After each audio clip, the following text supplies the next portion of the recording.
हिंदी साहित्य में आधुनिक काल के आरंभ को लेकर, जिसे हम आधुनिक काल कहते हैं, उसे रामचंद्र शुक्ल जी ने गद्य काल कहा है और लगभग उसी समय से हिंदी नवजागरण का आरंभ भी माना गया है।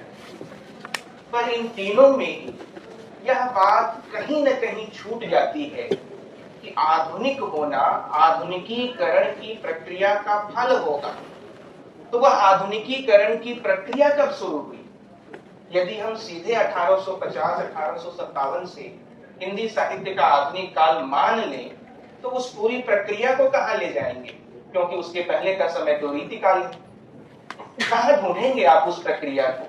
क्योंकि वह ओझल रहा है, उसकी ओर हमने ठीक से ध्यान नहीं दिया है। बहुत सारे ऐसे कारण हैं जिन कारणों के कारण हमारा ध्यान उधर नहीं गया है, पर अभी मैं उन कारणों की चर्चा नहीं करूंगा। केवल एक उदाहरण के साथ आपको इस विषय से जोड़ना चाहता हूं, और जो भक्ति काल से भी जुड़ता है और इस नवजागरण काल से भी। भक्ति काल के कवियों के यहाँ जहां जहां हम शब्द का प्रयोग आता है, आप विचार करके देखिए। और मैं एक सेकंड के लिए रुकूंगा। मैं चाहता था कि प्रोफेसर घनश्याम सर यहाँ रहें जब मैं शुरू करूं। मैं सबसे पहले सर को संबोधित करना चाहता था इस कारण से कि काशी हिंदू विश्वविद्यालय में 1999 में बीए की मेरी पहली कक्षा में सर ने ही पढ़ाया था, तो इनकी उपस्थिति से मुझे खुशी हो रही है। मैं यह बात कह रहा था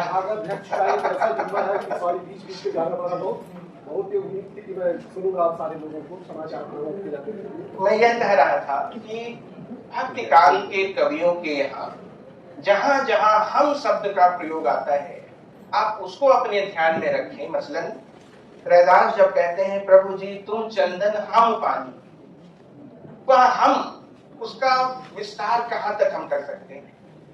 कौन कौन उसमें आ सकता है? उस हम में कौन है? जब तुलसीदास कहते हैं हम दास तिहारे, उस हम में कौन कौन है? जब कबीर कहते हैं बालम आव हमारे गेह रे, उस हम में कौन कौन है?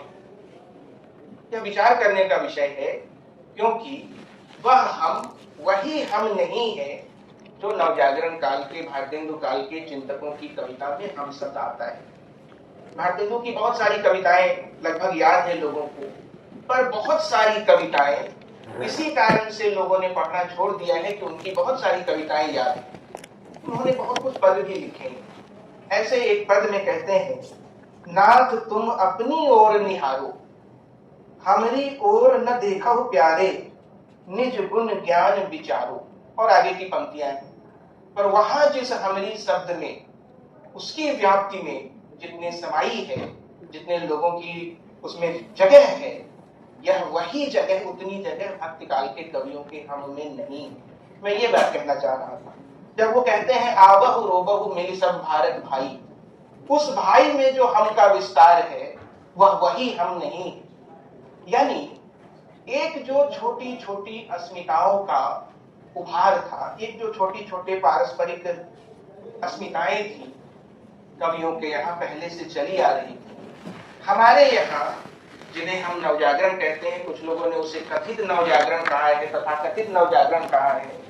और मैं भूल नहीं रहा हूं तो समुदान सर बैठे हैं, थोड़ी घबराहट भी हो रही है कि मैं तथ्य कैसे इस तरह से कहूं। 1986-87 में आलोचना के अंत में संपादकीय लिखा था नामवर जी ने नवजागरण के प्रसंग में, और यह सब तब तक हो चुका था जब महावीर प्रसाद द्विवेदी और हिंदी नवजागरण की किताब छपी हुई लगभग 10 बरस हो गए थे।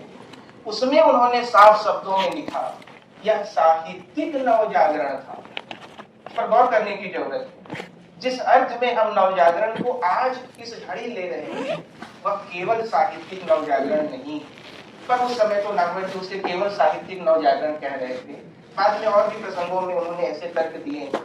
पर यह जो भक्ति काल के कवियों का हम है, उस हम शब्द को, उस हम शब्द की पारस्परिक अस्मिताओं को लगभग छोड़ते हुए नवजागरण काल के, आधुनिक काल के कवियों, चिंतकों ने उसे एक बड़े विस्तृत अर्थ में, राष्ट्र के, लगभग राष्ट्र के अर्थ में प्रयुक्त किया है, जिसकी एक फलश्रुति हम भारत भारती में पाते हैं। हम कौन थे, क्या हो गए हैं और क्या होंगे अभी। वहां वह जो हम का प्रयोग है वह ठीक उसी अर्थ में है जिस अर्थ में नवजागरण के अग्रदूतों ने प्रयोग किया है। इसलिए आप पाएंगे कि भारत शब्द का बहुत अधिक प्रयोग हुआ है।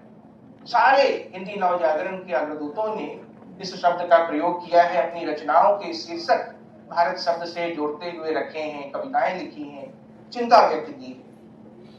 यह जो भारत की पहचान थी इन लोगों के मन में, एक यह जो भारत उभर कर आया था इनकी समझ में, वह कहां से आया था?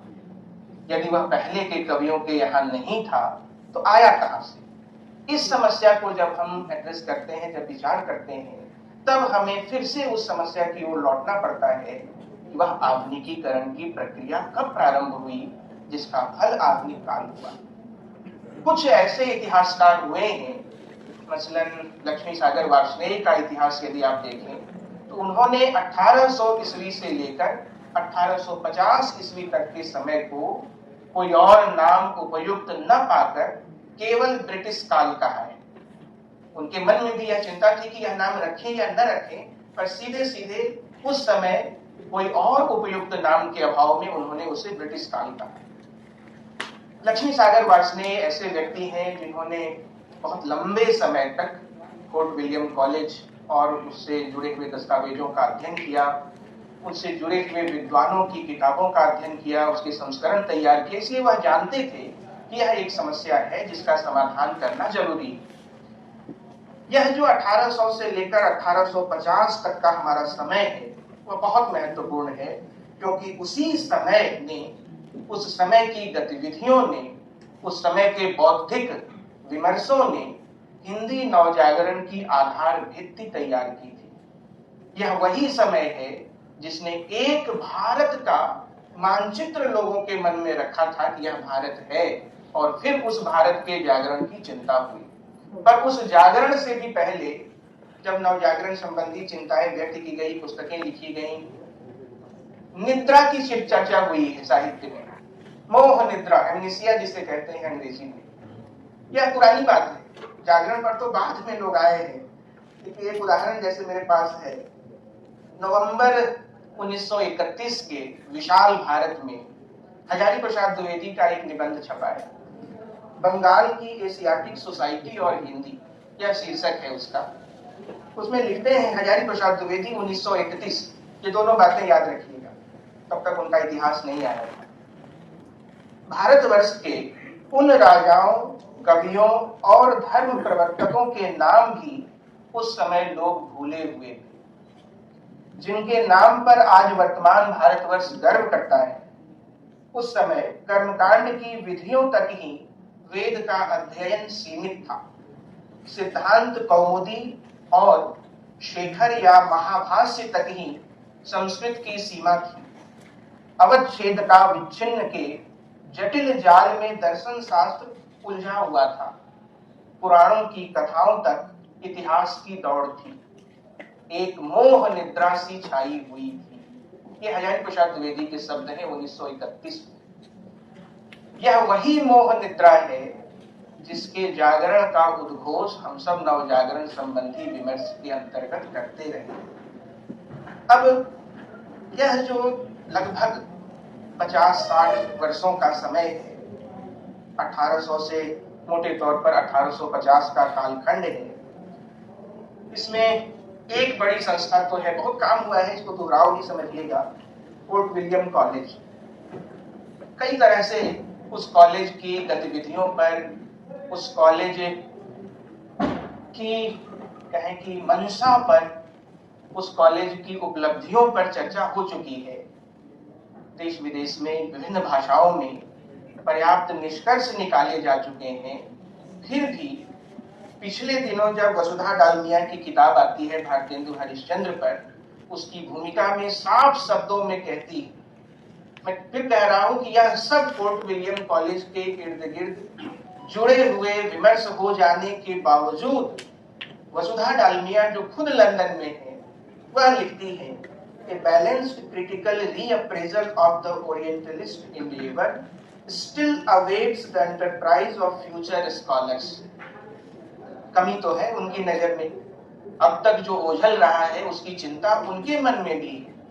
वह क्या है जो हमसे छूट सा रहा है, क्या है जिसकी ओर हमने ध्यान तो दिया है पर कुछ अलग ढंग से ध्यान दिया है, कुछ और लोगों के कहे हुए को आरोपित करते हुए वहां तक पहुंचे। कुछ और लोग वही हैं जिन्होंने दुनिया भर में प्राच्यवाद के समर्थक, प्राच्यवाद की अवधारणा के पोषक होने का दावा कर रखा है। हम उनकी सिद्धांतों, उनकी मान्यताओं को ओढ़ करके इन संस्थाओं तक पहुंचे, इसलिए हमारी मान्यताएं भी लगभग संदिग्ध ही होती है। 1800 ईस्वी में यह जो फोर्ट विलियम कॉलेज स्थापित किया गया, तो वेलेस्ली का एक उसकी एक पंक्ति है, द कॉलेज मस्ट स्टैंड और द एम्पायर मस्ट फॉल। शब्द थोड़े इधर उधर हो सकते हैं, मुझे ठीक याद नहीं है। यानी यह कॉलेज तो बनना ही चाहिए, यदि यह नहीं बनेगा तो हमारा साम्राज्य बिखर जाएगा, वह नहीं बचेगा। आखिर क्या चिंता थी वेलेस्ली के मन में? 1800 ईस्वी में आधुनिक ज्ञान विज्ञान की शिक्षा के प्रतीक फोर्ट विलियम कॉलेज की स्थापना हुई और इसी समय से आधुनिक खड़ी बोली गद्य का क्रमबद्ध इतिहास भी आरंभ होता है। रामचंद्र शुक्ल के हिंदी साहित्य के इतिहास को यदि ध्यान से आप देखें तो गद्य काल का आरंभ जहां से वह करते हैं, उसमें ये सारे प्रसंग उस पर विस्तार से उन्होंने लिखा है। तो आधुनिक खड़ी बोली गद्य का क्रमबद्ध इतिहास फोर्ट विलियम कॉलेज के साथ प्रारंभ होता है और हिंदी गद्य हिंदी साहित्य में आधुनिकता का प्रतीक बनकर आया। कैसे आया इससे हम परिचित हैं, पर केवल गद्य नहीं, भाषा, कोश, व्याकरण, गद्य को छापने की जो टाइप तैयार होती थी, उस टाइप पर बड़ा काम किया कॉलेज ने। और विराम चिन्हों को लेकर आप पाएंगे कि फोर्ट विलियम कॉलेज के बाद की पुस्तकों में जो आलेख छपे हैं पत्रिकाओं में, उनको मिलाइए और फोर्ट विलियम कॉलेज से पहले की छपी हुई रचनाओं को आप मिलाइए तो आपको पता चलेगा कि कितना बड़ा अंतर उपस्थित किया केवल विराम चिन्हों के प्रसंग में फोर्ट विलियम कॉलेज में।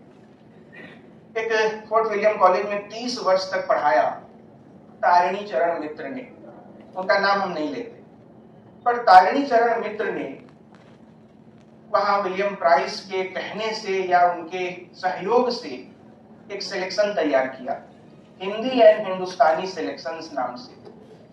पहली बार एक स्पष्ट अर्थ में हिंदुस्तानी शब्द का प्रयोग वहीं हुआ है और वहीं से उस स्पष्ट धारणा को लेकर गिलक्रिस्ट ने the grand popular speech of Hindustan की अपनी धारणा रखी। पर यह दिया हुआ शब्द तारिणी चरण मित्र का है। उन्होंने जो संकलन तैयार किया, उस संकलन में आश्चर्य होता है कि खड़ी बोली की भी कविताएं, अयोध्या प्रसाद खत्री का हम नाम लेते हैं, उन्होंने घूम घूम करके खड़ी बोली कविताएं संकलित की और उदाहरण सामने रखा। यह बताया, वकील तो थे, यह वकालत की कि खड़ी बोली में भी कविता लिखी जा सकती है, यह उतनी खड़खड़ भाषा नहीं है। यही उनका उद्देश्य था। पर तारिणी चरण मित्र के उस सिलेक्शन में भी खड़ी बोली की कविताएं हैं। राजा राममोहन राय और सती प्रथा के प्रसंग को दोहराते हैं हम। 1829 का मसला है वह, पर उसी फोर्ट विलियम कॉलेज में 29 मार्च 1803 को एक डिबेट में विलियम चैपलिन ने क्या कहा, हिंदी में कहा। डरते डरते उस आदमी ने अपनी हिंदी में, टूटी फूटी हिंदी में जो कहा है, वो 3-4 पंक्ति मैं आपको सुनाता हूं।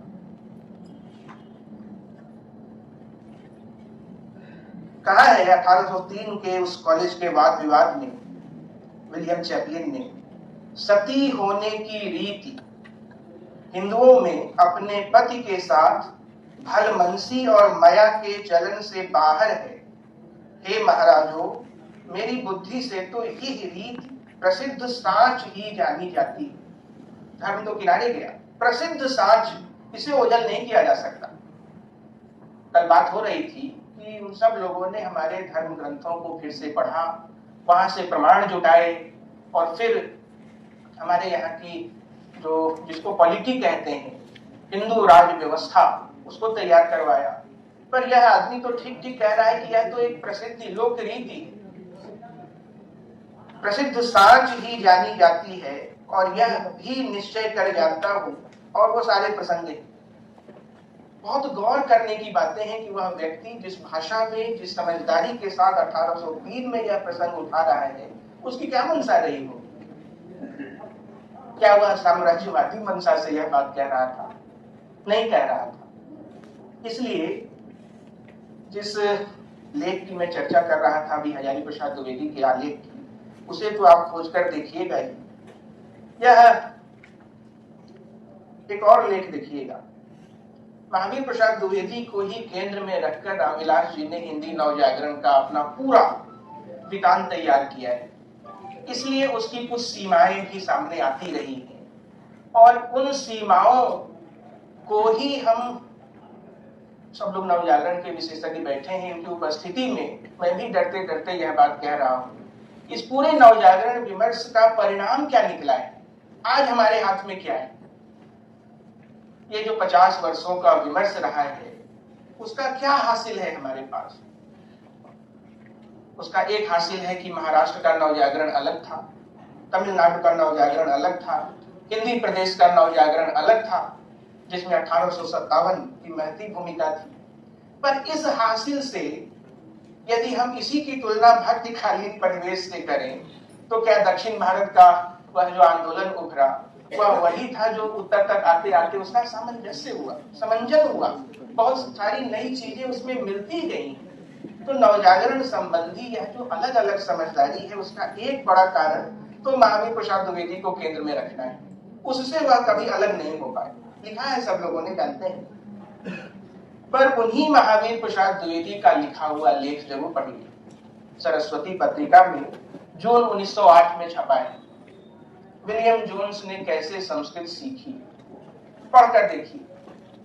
यह वही महावीर प्रसाद द्विवेदी लिख रहे हैं, और क्या क्या कह रहे हैं उनके बारे में। असल में जिस चीज को हम लोगों ने ओझल किया है कि दुनिया भर में नवजागरण के जितने प्रसंग उपस्थित होते रहे हैं, वे सारे प्रसंग ऐसे अवसर भी उपस्थित करते रहे हैं जिनमें सेल्फ और अदर का भेद कम से कम होता गया है। वह हो ही नहीं सकता कि एक तरफ आप, जिसे कांट ने यूरोपियन एनलाइटनमेंट के बारे में कहा था कि वह आंतरिक संकीर्णताओं से मुक्ति करने वाला आंदोलन था, तो जब आपकी आंतरिक संकीर्णताएं मुक्त होती हैं, तभी ज्ञानोदय होता है, तभी ज्ञानोदय हो सकता है। और वही ज्ञानोदय या आंतरिक संकीर्णताओं से मुक्त होने की दशा ही किसी भी काल में, किसी भी भूभाग में नवजागरण की दशा भी हो सकती है। जब तक आप अपने और अन्यों में भेद करके आगे बढ़ेंगे, वह नवजागरण हो नहीं सकता, खंड जागरण भले हो सकता है। तो यह जो मैं कह रहा था, उसमें एक उदाहरण बहुत जबरदस्त, और वो भी सब लोग जानते हैं, केवल उस तरह से नहीं जानते होंगे जिस तरह से मैं बता सकता हूँ।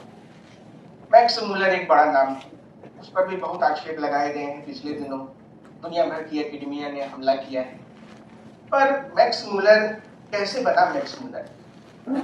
पेरिस में उनकी मुलाकात हुई रविंद्रनाथ ठाकुर के दादा द्वारकानाथ टैगोर से, और द्वारकानाथ टैगोर ने उनसे क्या कहा, वहां उनको एक गुरुजी भी मिले, बुरनफ साहब, आइजिन बुरनफ।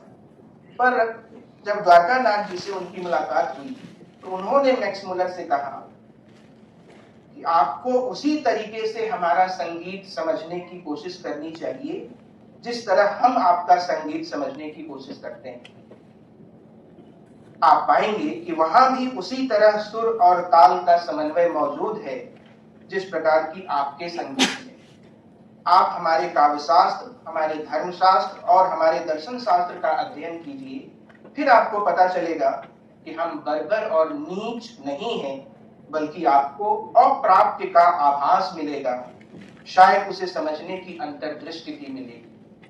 और तब मैक्स मुलर इस ओर ज्यादा सचेत हुआ, और उसी का परिणाम है कि उनके सब कामकाज को जानने के बाद लोगों ने, दिनकर जी ने तो यहाँ तक लिखा कि लगता है कि शायर की आत्मा ही जर्मनी में मैक्स मुलर बनकर जन्मी थी। कि रामधारी सिंह दिनकर लिखते हैं, यही चंद्रधर शर्मा गुलेरी जी ने तो उनकी बड़ी प्रशंसा की है। और खुद मैक्स मुलर ने जो पहला खंड छपा ऋग्वेद के अनुवाद का, उसके आखिर में क्या लिखा है, समाप्ति में क्या लिखा है, अपने बारे में लिखा है, शार्मण्य देश जातेन कुक्षयत्र निवासिना मोक्षमूलर भट्टेन पुस्तकमिदं शोधितम। अपना नाम कर लिया मोक्षमूलर, जर्मनी को शार्मण्य देश, ऑक्सफोर्ड को कुक्षयत्र क्षेत्र, और कहा कि मैं ही हूं वह पंडित शार्मण्य देश में उत्पन्न और ऑक्सफोर्ड में पढ़ा लिखा, जिसने यह पुराने ग्रंथ को शोधित किया है, संपादित किया है। तो जिसने अपना व्यक्तित्व इस स्तर तक परिशोधित कर लिया था उस कामकाज के बाद, क्या उसके योगदान को हम ओझल कर सकते हैं?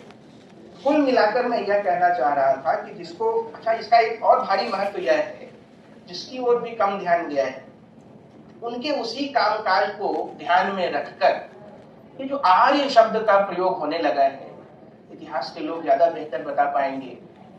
उसके पहले इसी अर्थ में इंडो जर्मन, इंडो यूरोपियन, इस तरह के शब्द मिला मिलाकर चला करते थे।